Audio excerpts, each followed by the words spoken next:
Well, good evening, everybody. This is kind of a Saturday evening mellow edition of Notes from the Pastor Cave. We usually, you can see there's the kitty back there. Um, we actually in the middle of sermon prep right now, very typical for Saturday night, kind of putting things back together again. Or not back together again, but putting things together for tomorrow morning. We have our annual business meeting tomorrow. So it's been a pretty crazy week, but it's also been a very beautiful week weather-wise here, and so have the door open to the cave, and just wanted to bring you a little Saturday night word. Some people like to go to like a Saturday night service and hear some preaching. Maybe this will kind of be a replacement for that in some way.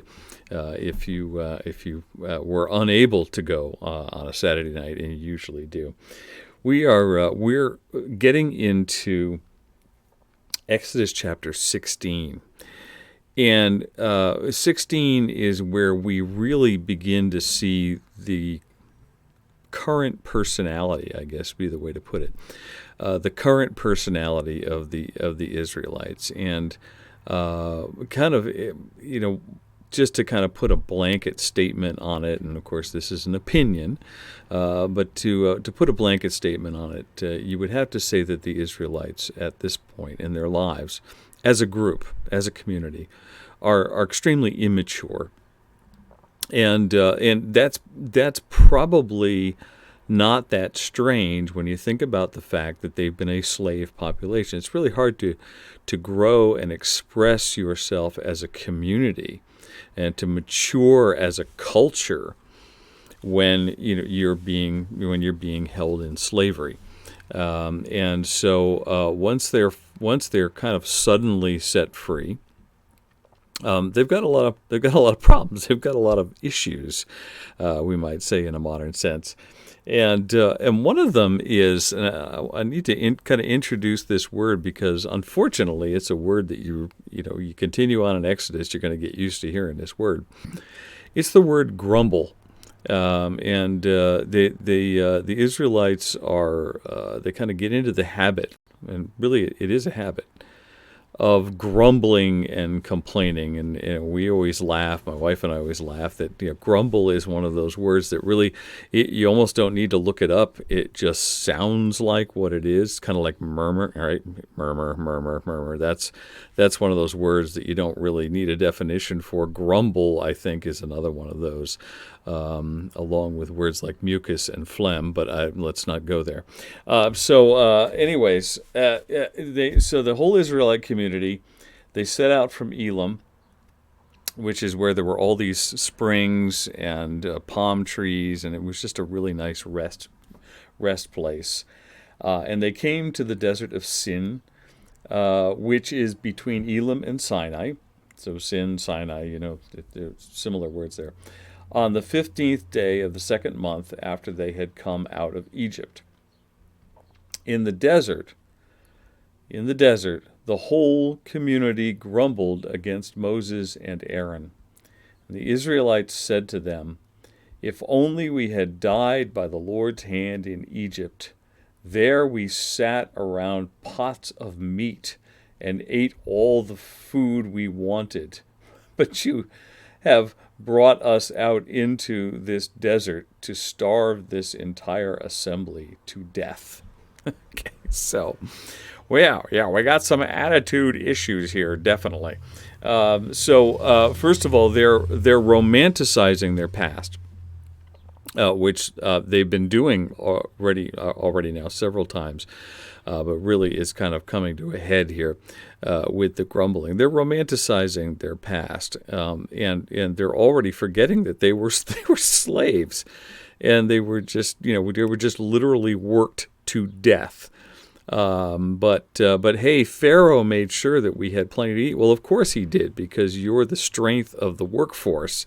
So he's glad to feed you. But let me tell you, it was not you might think it was unlimited food. It was not unlimited food. If Pharaoh realized that he was going hungry, he would have no problem taking that food away from you, Israelites, in order to feed his people and his family. All right, so it wasn't really anything. It wasn't anything like what they were saying. The whole thing of, and it's, of course, very dramatic. Oh, that we just died there, the gods, we just died there. And it's, again, just very, very dramatic kind of, it's kind of like moving a community of seventh graders through the desert. It's kind of maybe the best way to put it. But there is this word grumbled, and grumbled really becomes kind of a very important concept here. And yes, the phone is ringing in the background. Yep, it's my daughter. We're going to let that go. Let it go, let it go, let it go.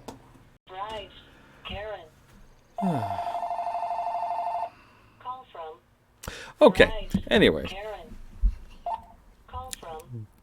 Very professional. I told you, it's kind of very mellow here tonight.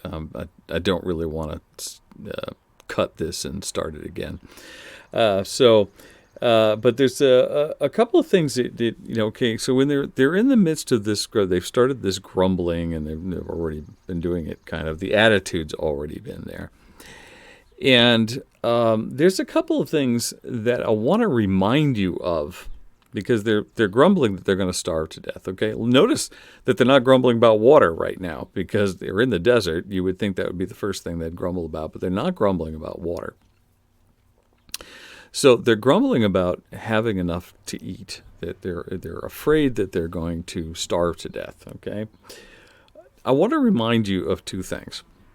First of all, the pillar of cloud is still with them. I mean, it's not like they're out there in the desert and they look around. It's like, God has abandoned us. We don't, there's no sign of God out here anywhere. There's this pillar of cloud by day and pillar of fire by night that leads them and guides them all the time. All they have to do, and here's the key, all they have to do is look up, and there it is. Okay.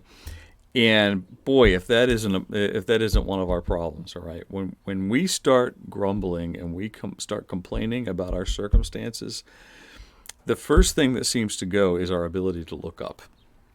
We get insular, we get focused on ourselves and what we think is a problem, and whether it is or not. Sometimes it is, okay.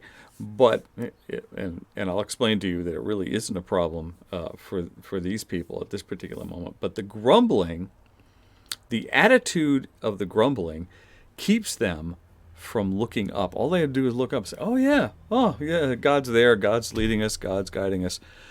But no, they're convinced that God is going to just lead them out into the desert and let them die. I'm sure God's going to manifest Himself in this amazing, miraculous way just so that He can kill them all off, right? I mean, that's, yeah.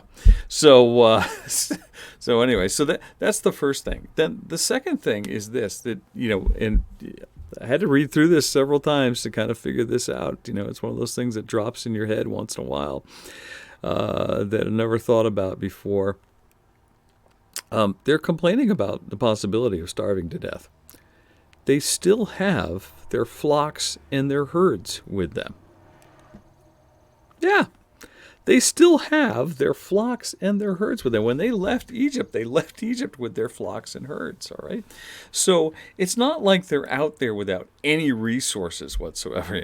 Oh no, we have nothing. They have these flocks and they have sheep, they have goats.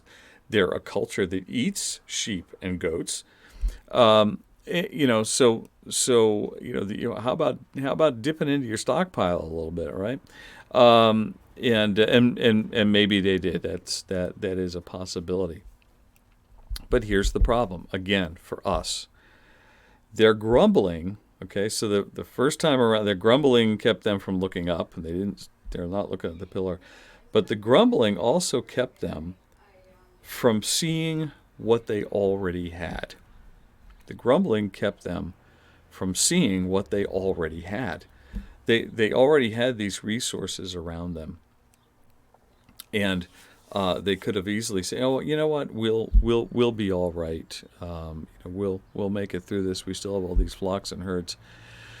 But they didn't do that. They got all focused on the grumbling. They got all focused on the attitude. They got all focused in going down that very dark tunnel of, oh, God wants to kill us off, and God's abandoning us, and all of those things. And we criticize them, but we can be just like that. It's just not something that's that you would write extra scripture for. Our story, the story of our lives doesn't tend to be quite as dramatic as this.